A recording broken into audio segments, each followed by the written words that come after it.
नहीं, ये तो बड़ा अजीब ही काम हुआ है। मैं इससे बड़ा मुझे मायूसी हुई है, लेकिन यहाँ उधर उल्टा चल जाता है। वो जो है राणा सनाउल्लाह, वो इंटरवीन करेंगे कुछ इसमें जरूर।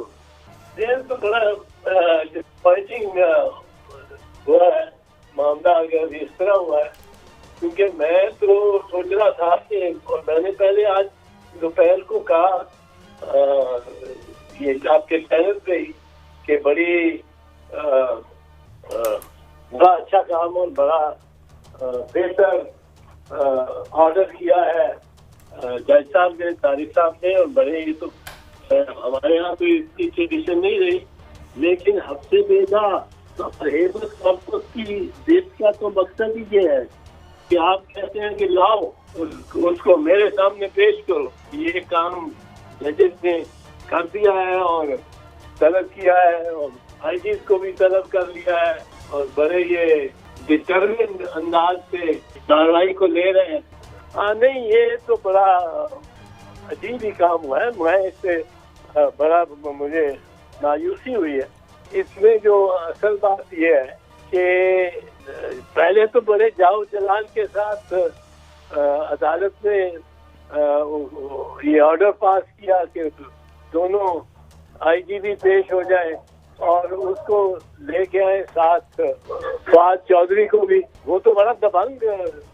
काम था, और लग रहा था कि ये अदालत बन गई है, क्योंकि ये जो रिट ही है ना अब से बेजा की, ये रिट ही ऐसी है कि इसका मतलब ये है लैटिन में हेबस कॉर्पस के मेरे सामने पेश करो, मेरे सामने उस शख्स को उसकी बॉडी को जिस सूरत हाल में भी है वो उसको पेश करो। और ये बड़ी सबसे अहम रिट है जो रिटें मुख्तलिफ इख्तियारात देती हैं हाई कोर्ट को, और ये बड़े अरसे बाद मैंने इस किस्म का ऑर्डर सुना था। जस्टिस दुल्ला ने एक दफा इस किस्म का ऑर्डर हाई कोर्ट में पास किया था, और उन्होंने रिलीज दी थी, लेकिन ये जज साहब तो रिलीज देते वक्त मेरा ख्याल है ये मामला सारा ये था कि पंजाब से की हदूद से वो बाहर चला जाए। हाँ, वो हो सकता था, और कमेटी ऑफ जजेस के मुताबिक एक है कि जजेस के दरमियान एक माबैन एक होना चाहिए ताल्लुक वास्ता इस किस्म का, एक दूसरे मतलब है अगर वो इस्लामाबाद ले गए हैं तो इस्लामाबाद के जज भी उसको वापस भेज दे कि वो पेश हो भाई पंजाब, आप पंजाब वालों ने आप सबसे पहले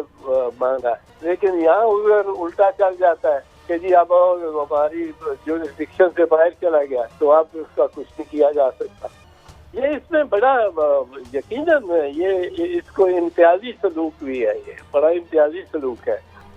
नहीं, चेंज नहीं हुई, ये जरा महकमा वो जो है राणा सनाउल्लाह उसके पास है और वज़ीर आज़म के पास है, और कुछ मेरा ख्याल है इस तरफ निगाह अभी ज़रदारी साहब की नहीं गई, क्योंकि ज़रदारी साहब तो खुद का बड़ा फख्र करते हैं कि उनकी हुकूमत ने कोई सियासी किस्म की विक्टिमाइजेशन नहीं की किसी पार्टी की, किसी शख्स की, और उन्होंने 5 साल इस तरह गुजारे गो के उनके ऊपर रकीक हमले हुए, और ये कोशिश की गई कि उनको वो मेमो गेट में स्कैंडल में खिलाफ है वो मुल्क और गद्दार साबित किया जाए, और सिटिंग प्रेसिडेंट को। तो मैं समझता हूँ कि वो इंटरवीन करेंगे कुछ इसमें जरूर।